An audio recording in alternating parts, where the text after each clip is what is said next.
Deuxièmement, al-islah yabda'u min al-fardi la min al-mujtama' wa la min al-hakim wa la min ghayrihi إنما كل إنسان يبدأ بنفسه فيصلحها وأدناه فأدناه.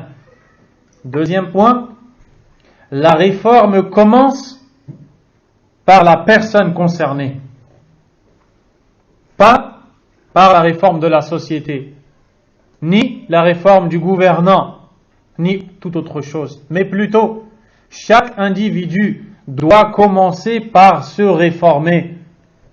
Et c'est ça que les sectes n'ont pas compris, ou font semblant de ne pas comprendre. Particulièrement les sectes de la politique, comme les frères musulmans et autres, qui prétendent la réforme et qui ne se réforment même pas eux-mêmes. Lorsque tu entres dans la demeure de l'un d'entre eux, tu peux voir des choses qui vont te laisser tout simplement abasourdi et étonné. Des choses qui Allah a interdit, tabaraka wa ta'ala, que ce soit dans la tenue vestimentaire de l'homme, de son épouse, ou alors des choses qui sont faites au sein de ce foyer, puis ils sortent de ce foyer et veulent réformer la umma, la communauté. Résultat, il n'y a pas de réforme. Il n'y a pas de réforme. Donc, il ne faut pas faire que des constats. La communauté est fatiguée, la communauté est malade, la communauté a tel et tel défaut. Puis, la prière qui arrive, tu ne la fais pas à l'heure. Toi, réforme-toi. D'abord, réforme d'abord ta croyance. Es-tu sûr d'être loin du polythéisme, d'être en conformité avec la sunna? Une fois que tu t'es réformé, réforme ton foyer, réforme ta famille. Et crois-moi, ça demande déjà assez de temps pour aller t'occuper de choses qui se passent à des milliers de kilomètres et que tu ne pourras pas réformer, toi, le faible et le simple homme de la masse. Donc, Allah Azza wa Jal a dit dans Surat Al-Ra'd, le tonnerre, Inna Allah la yughayyiru ma biqawmin hatta yughayyiru ma bi anfusihim. Wa idha arada Allahu biqawmin su'an fala maradda lahu. Wa ma lahu min dunihi min wal.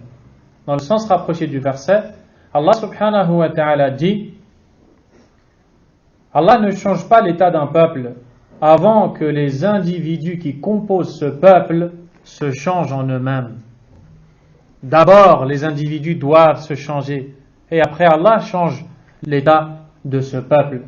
Donc c'est bien facile de dire les gouverneurs. On le voit dans les pays. Tout le temps la faute sur les gouverneurs. Si bien que c'est devenu le sujet de discussion quotidien. Dans beaucoup de pays, tu t'assois. Comment vas-tu?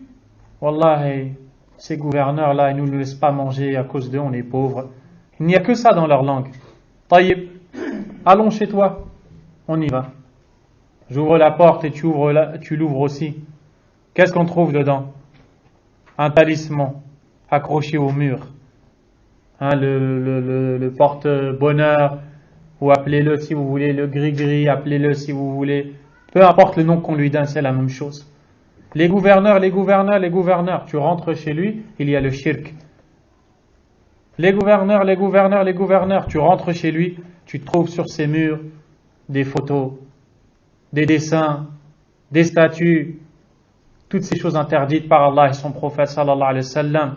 Le messager d'Allah tabaraka wa ta'ala a dit Inna al-malaikata la tadkhulu baytan fihi kalbun wa la suratu tamathil.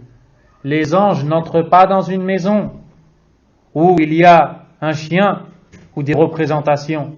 Tu rentres dans la maison de celui qui se plaint du matin au soir, les gouverneurs, et tu trouves un chien et des représentations. Il n'y a même pas les anges dans ta maison. Ensuite, tu parles de la communauté.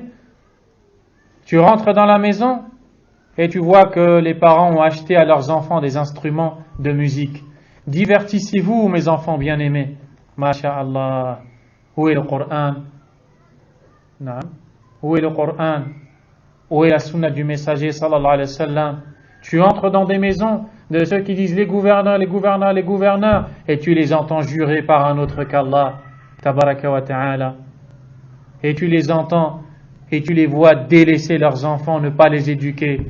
Et ensuite ils disent les gouverneurs, les gouverneurs. Mais toi, tu n'arrives même pas à gouverner un F4, un appartement à 3 chambres, ou un F2, ou un studio, une cabane. Tu n'arrives pas à la gouverner.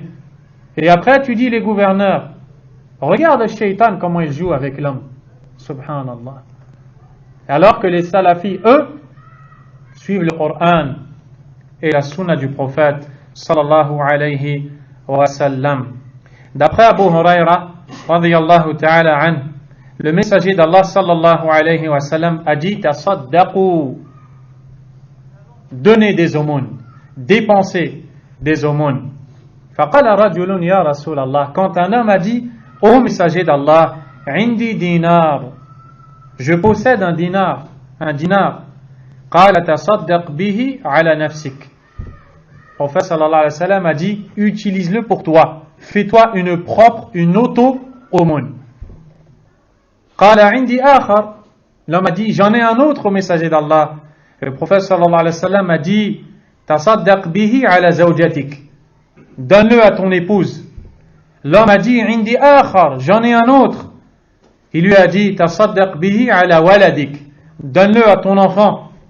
Qala indi akhar, il a dit j'en ai un autre. Qala tasaddaq bihi ala khadimik, il lui a dit donne-le à ton servant. Qala indi akhar, il lui a dit j'en ai un autre. Qala anta absar, il lui a dit c'est toi qui es plus à même de savoir celui autour de le sens, celui autour de toi qui en a le plus besoin. فإذا كان هذا في باب الصدقة فما بالك في أمر الإصلاح. Cheikh Mohammed a dit si on parle de cette façon de faire dans la sadaqa, que dire alors dans la réforme? Cheikh Mohammed continue فطريق الإصلاح يبدأ بالفرد. La voie de la réforme commence par l'individu lui-même. وصلاح الفرد صلاح الأسرة. La réforme de l'individu égale la réforme de la famille. وصلاح الأسرة صلاح الحي. La réforme de la famille égale la réforme du village. Après, وصلاح الحي صلاح البلد. La réforme du village engendre la réforme du pays. وصلاح البلد صلاح الدولة. Cela entraîne la réforme de l'État. وصلاح الدولة صلاح الأمة. La réforme de l'État entraîne la réforme de la communauté. وصلاح الأمة صلاح الأرض جميعا. Et la réforme de la communauté entraîne la réforme de la terre tout entière.